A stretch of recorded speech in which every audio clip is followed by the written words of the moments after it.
अस्सलाम वालेकुम, welcome to SF cooking family. कैसे हैं आप सब? उम्मीद है ठीक ठाक होंगे, खैरियत से होंगे, अच्छी सेहत को एंजॉय कर रहे होंगे।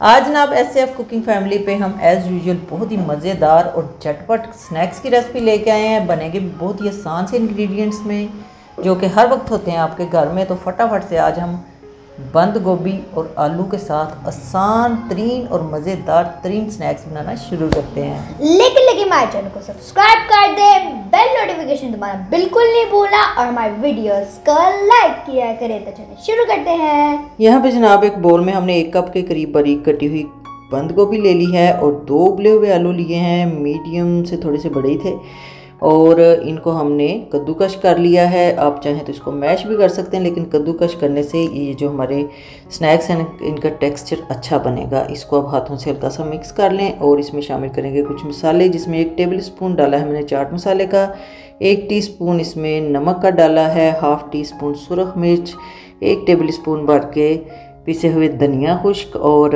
½ टीस्पून जो है वो काली मिर्च का, और ज़ीरा पाउडर 1 टीस्पून डाला है। 2-3 टेबल स्पून इसमें मैंने चॉप किया हुआ बारीक प्याज डाल दिया है। 3-4 सब्ज़ मिर्चें लेने उनको बारीक बारीक काट के डाल दें, और 1 मुट्ठी के करीब सब्ज़ कटा हुआ धनिया है, और 2 टेबल स्पून इसमें बेसन के डाल दिए हैं। ठीक है, बेसन की बजाय आप इसमें मैदा या कॉर्नफ्लोर भी यूज़ कर सकते हैं, लेकिन मुझे बेसन का टेस्ट इसमें ज़्यादा अच्छा लगता है। इसको अब हमने मिक्स करना है, और मिक्सिंग के लिए क्योंकि हमने इसके कबाब बनाने हैं तो वो टूटने का खदशा होता है, तो अगर हम हाथ धो के अच्छी तरह से हाथों से इसको मिक्स करेंगे ना तो फिर इसकी बाइंडिंग अच्छी हो जाएगी।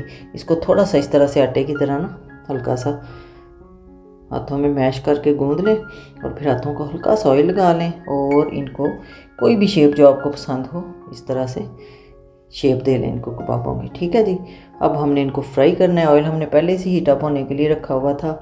आप इनको शैलो फ्राई भी कर सकते हैं और डीप फ्राई भी कर सकते हैं।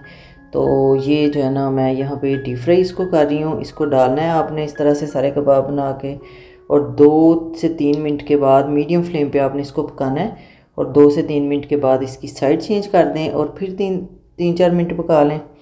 ये देखें जी, ये टोटल 6-7 मिनट लगते हैं इसको पकने में। आपको खुद ही इसकी शक्ल देख के अंदाज़ा हो जाएगा जब ये पक जाएंगे। तो जनाब ये हमारे कबाब जो है ना बिल्कुल रेडी हो गए हैं। ये इतने मज़े के लगते हैं ना, बच्चे बड़ी शौक़ से खाते हैं। फ़िज़ा को बड़े पसंद है, मैं अक्सर उसे बना के देती हूँ। और अगर आपका कभी चाय के साथ चस्का लगाने का दिल करे तो ये उसके लिए भी बेहतरीन है। मेहमानों की तवाज़ो भी आप इससे कर सकते हैं। सस्ती भी है, आसान भी है, और मज़ा तो इसका क्या ही कहने। इस रेसिपी को ना आपने ज़रूर ट्राई करना है। यम्मी केचप के साथ तो इसका क्या ही मज़ा आता है। हेलो मेरी सेटिंग भी चेंज कर दी जे, तो बड़ी मज़े दे बने ने, ज़रूर ट्राई करिए जे।